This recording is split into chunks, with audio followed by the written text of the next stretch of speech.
Olá pessoal, bem-vindos! Hoje nós vamos falar de um dos passos mais importantes na instalação elétrica. E olha, quando eu digo importante, tem uma observação nisso. A maioria dos eletricistas hoje no mercado não entendem sobre leitura de projetos elétricos. Eles não sabem. Então tem muita gente que se diz eletricista, faz o serviço, sabe executar muito na prática, mas se entregar um projeto ele não sabe executar. Olha que importante, olha lá, o título é Análise e Execução de Projeto Elétrico. E a aula de hoje, a gente vai falar um pouquinho de simbologias. Para isso, para falar sobre simbologias, a gente precisa entender um pouquinho de uma norma. Essa norma ela é da ABNT, Associação Brasileira de Normas Técnicas, a NBR 5444. Essa norma ela é de 1989 e ela regulamenta a simbologia utilizada em instalações elétricas. Olha como é que essa norma traz para a gente esse conteúdo aí. A NBR 5444, ela diz para a gente o seguinte: 4 figuras geométricas são responsáveis para entender tudo o que precisa num projeto elétrico. Olha como é que é simples, 4 figuras só. Então não tem dificuldade, olha comigo. A gente precisa de entender sobre as 4 figuras. A primeira, o traço. A segunda, o círculo. A terceira, o triângulo equilátero. E a quarta, o quadrado. Então, a partir do momento que nós temos essas 4 figuras presentes no projeto, a gente consegue entender todos os componentes. Vamos comigo entender um pouquinho mais sobre cada um detalhadamente. Olha, o que é o traço? O traço ele representa nada mais, nada menos do que o eletroduto. Mas como assim eletroduto? O duto onde vai passar os cabos, os dutos de distribuição. Eles podem ser os eletrodutos, eles podem ser os conduítes, eles podem ser os conduletes. Uma canaleta também pode ser um duto. Então a gente tem que utilizar o traço para duto de distribuição. O detalhe do traço é o seguinte, ele pode ser contínuo ou pode ser da forma pontilhada. Qual que é a diferença? Quando nós temos um traço da forma contínua, esse traço ele representa um duto embutido no teto ou na parede. Também pode representar um duto sobrepor, mas isso vai estar na legenda do projeto. E quando o duto ele é pontilhado, ele está representando que esse duto está passando subterrâneo, ou seja, está passando no chão, está passando no solo. Então é importante você saber a diferença de uma linha, ou seja, de um traço que é contínuo para um traço pontilhado. Um é para ser no teto e na parede e o outro no solo, tá bom?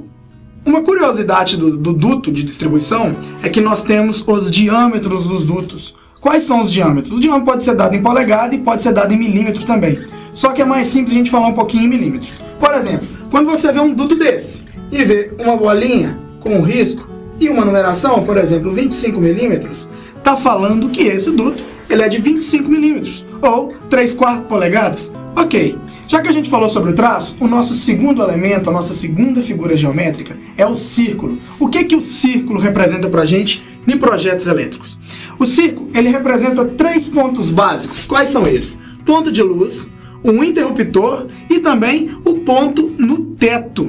Então, quando nós temos um círculo, a gente está representando algumas dessas. Agora, tem uma diferencinha que a gente precisa de saber. Quando o círculo ele é maior e ele está no meio de um cômodo, numa planta de instalação, a gente tem um ponto de luz. E se ele tem um risco só, ele é uma luz sobrepor, ou seja, é onde fica para fora da parede. Vamos pensar numa laje, por exemplo. Tem uma laje, tem a caixinha onde põe a lâmpada. Todo mundo conhece aquele plafond, aquele branquinho. Então ali é um ponto sobrepor, ou seja, ele está aparente, ele está fora do teto, tá bom? Quando a gente vê 2 círculos, um dentro do outro, a gente pode saber que é uma luz embutida, ou seja, um ponto de luz no teto que está embutido. Então, por exemplo, um forro de gesso, a gente consegue embutir uma luminária. Então tem que ter o rebaixamento e a gente consegue ter esse ponto de iluminação também, tá bom? Agora, como a gente não falou que o círculo serve para ponto de luz, ele também serve para interruptor. Isso é uma outra curiosidade que a gente tem. Só que tem uma diferença. O ponto de luz nos projetos elétricos estarão sempre representados por um círculo maior. E quando é para interruptor, o círculo é menor. Então aqui nós temos um modelo de interruptor, olha. Você pode perceber que ele está simbolizando que ele está preso à parede e um círculo. Ah, tem uma diferença aqui, olha. Tá vendo que o interruptor simples ele está vazado e o interruptor paralelo ele está todo preenchido? É isso que identifica o interruptor. Mas vou deixar bem claro para vocês o que é a diferença entre eles. Ó, o interruptor simples é aquele que você consegue acender a lâmpada num lugar e apagar naquele mesmo ponto. Já o interruptor paralelo é o conhecido também como trio-E, aquele que você acende num ponto e apaga no outro, ou vice-versa. Então, esse é um interruptor paralelo. E o ciclo também representa. Lembrando que os interruptores são sempre representados por ciclos menores do que o sistema de iluminação, os pontos de luz no teto, tá bom? Uma observação é que os pontos no teto também, seja de som, seja um ponto até de tomada mesmo, para um data show, para algum equipamento que tenha que ser preso ao teto, eles também vêm representados por círculos. Só que esses desenhos têm que ser acionado a legenda do projeto para você saber exatamente qual componente é aquele que está sendo representado ali, ok? Então, galera, chegamos no nosso terceiro ponto da simbologia, nossa terceira figura geométrica. Qual que é ela? É o triângulo equilátero. O triângulo equilátero, ele é o seguinte, ele quer representar para a gente as tomadas, sejam tomadas de uso geral ou sejam tomadas específicas. Até mesmo, por exemplo, um ponto de chuveiro é representado por essas tomadas. Aí tem uma ligeira diferença que a gente precisa entender. Olha, a tomada baixa, por exemplo, é uma tomada que ela fica a 30 centímetros do chão. Essa é aquela tomada que a gente encontra baixinha ali perto do guarda-roupa, nas paredes. Essa tomada, ela é representada na simbologia pelo um símbolo, ou seja, ele é um triângulo equilátero vazado. Ele é todo vazado, dentro dele não tem cor nenhuma.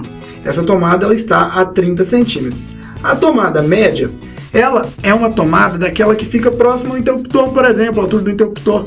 Então, essa tomada, ela fica a 1,30 m do chão. Essa tomada, ela é vazada na metade e colorida na metade. E ela é conhecida como tomada média, tá bom? E as tomadas altas, elas são aquelas destinadas a equipamentos específicos. Por exemplo, o chuveiro, ele é uma tomada alta. Ele tem que ficar a, no mínimo, 200 centímetros de altura, ou seja, ele tem que estar a 2 metros. Um ar-condicionado também, que você tem que dimensionar um ponto, você vai achar para uma tomada específica. Essa simbologia também é um triângulo equilátero e ela é toda colorida, então ele não é nada vazado, ela é preenchida. Essas são as diferenças de tomada.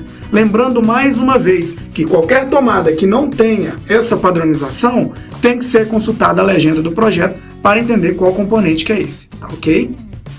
E para a gente finalizar, é bom dizer que, como eu disse para os interruptores, essa ponta aqui representa que é uma parede, então essa tomada ela está embutida na parede, ela tem que estar fixada à parede, tá bom? E para nós encerrarmos, pessoal, nós temos a quarta e última figura geométrica, que é o quadrado. Então, dentro da simbologia dos projetos elétricos, a gente precisa de entender isso. O quadrado, ele representa simplesmente os quadros e as caixas de passagem. Os quadros, eles podem estar embutidos na parede. As caixas de passagem, elas podem estar embutidas tanto na parede quanto no chão também. Então, se a gente tem um duto pontilhado chegando numa caixa de passagem, um quadrado, por exemplo, ela está no chão. Se a gente tem um duto que não é pontilhado, que ele é contínuo, chegando num quadro, ele está na parede. Agora, tem uma diferença. Esse primeiro quadro nosso aqui, ele é representado por um quadro que ele é metade preenchido e a outra metade vazada. Então, ele é um quadro de distribuição sobrepor. Quadro de distribuição, olha, a gente tem que ficar muito ligado com isso, você já tem que estar aprendendo sobre siglas. Então a gente trabalha o tempo todo com siglas, QD, QG, QM, e isso é interessante. Olha, esse quadro, ele é metade preenchido, metade vazada, ele é um quadro de distribuição e sobrepor. Por que ele é sobrepor? Ele fica aparente, ele fica para fora da parede. Um quadro embutido, ou seja, um QD, um quadro de distribuição de embutir, ele tem metade dele para dentro da parede e a parte dele para fora. Então ele fica só com a tampinha de fora, aquele na qual a gente embute ele dentro da alvenaria. Ele não é sobrepor, ele não fica aparente, tá bom?